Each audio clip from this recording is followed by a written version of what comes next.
बिस्मिल्लाहिर्रहमानिर्रहीम। अस्सलामुअलैकुम। आज मैं बनाने जा रही हूँ फ़ालसे का शरबत। तो ये शरबत बनाने से पहले फ़ालसे की कुछ अफादियत आपसे शेयर करूँगी। फ़ालसा गर्मियों में चंद हफ़्तों के लिए आता है। ये मटर के दाने के बराबर एक छोटा सा फल होता है, लेकिन इसमें बेशुमार फ़वाइद होते हैं।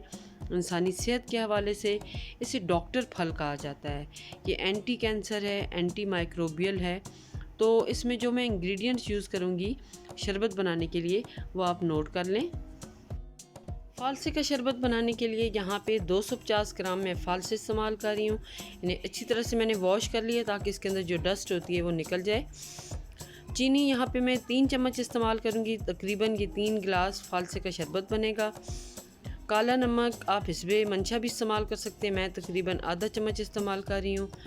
बर्फ़ को भी हिस्बे ज़रूरत आप इस्तेमाल करें। तकरीबन 1 बाउल मैंने यहाँ पे बर्फ़ का लिया है, इसको क्रश कर लिया है और थोड़ा सा इसको कलर इन्हेंस करने के लिए पिंक फूड कलर में इस्तेमाल कर रही हूँ। अब ब्लेंडर में मैंने तकरीबन 1.5 गिलास पानी का ऐड किया है और तमाम इंग्रेडिएंट्स को इकट्ठे इसमें ऐड कर रही हूँ।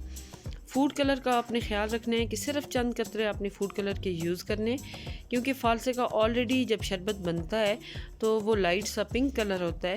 सिर्फ उस कलर को इन्हेंस करने के लिए हम यहाँ पे पिंक कलर इस्तेमाल कर रहे हैं। फ़ालसे के गर्मियों के मौसम में बेशुमार फ़वाइद हैं। आप इसका शरबत ज़रूर बना कर पिएँ।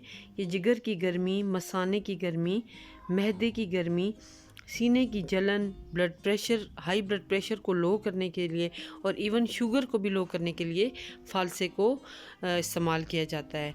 तो फ़ालसे के बेशुमार फ़वाइद हैं और गर्मियों में चूँकि ये बहुत ही कम वक्त के लिए आता है तो हमें ज़रूर इस फल को इस्तेमाल करना चाहिए ताकि हम ज़्यादा से ज़्यादा इसके तिब्बी फ़वाइद से फ़ायदा उठा सकें। और ये अल्लाह ताला की बहुत बड़ी नेमत है, क्योंकि ये कम अरसे के लिए आता है तो ये बहुत ही थोड़े अरसे के लिए हम स्टोर भी कर सकते हैं, ये बहुत जल्द ख़राब भी हो जाता है। तो यहाँ पे अब मैं इसको स्ट्रेन कर रही हूँ। देखिए यहाँ पे मैंने छलनी रख ली है और इसे ऊपर किसी भी चम्मच से हम प्रेस करते जाएंगे और ताकि इसमें से शरबत हमारा निकल जाए और जो बाकी लेफ़्ट ओवर चीज़ है उसे हम डिस्कार्ड कर देंगे। तो ये हमारा मज़ेदार सा खट्टा मीठा सा शरबत तैयार है। फ़ालसे का जो जायका होता है हल्का सा तुर्श होता है, इसलिए इसके अंदर हम शुगर ज़रूर ऐड करते हैं। तो ये मज़ेदार सा हमारा फ़ालसे का शरबत तैयार है। उम्मीद करती हूँ कि आपको आज की ये रेसिपी पसंद आई होगी और ये एक हेल्दी ड्रिंक है, आप ज़रूर ट्राई करें गर्मियों में और अपना फ़ीडबैक ज़रूर दें कि आपसे ये शरबत कैसा बना। तो थैंक यू फॉर वॉचिंग। अल्लाह हाफिज़। अपना बहुत सारा ख्याल रखें, दुआओं में याद रखें। अल्लाह ताला आप सबका हामी नासिर हो। खुदा हाफिज़।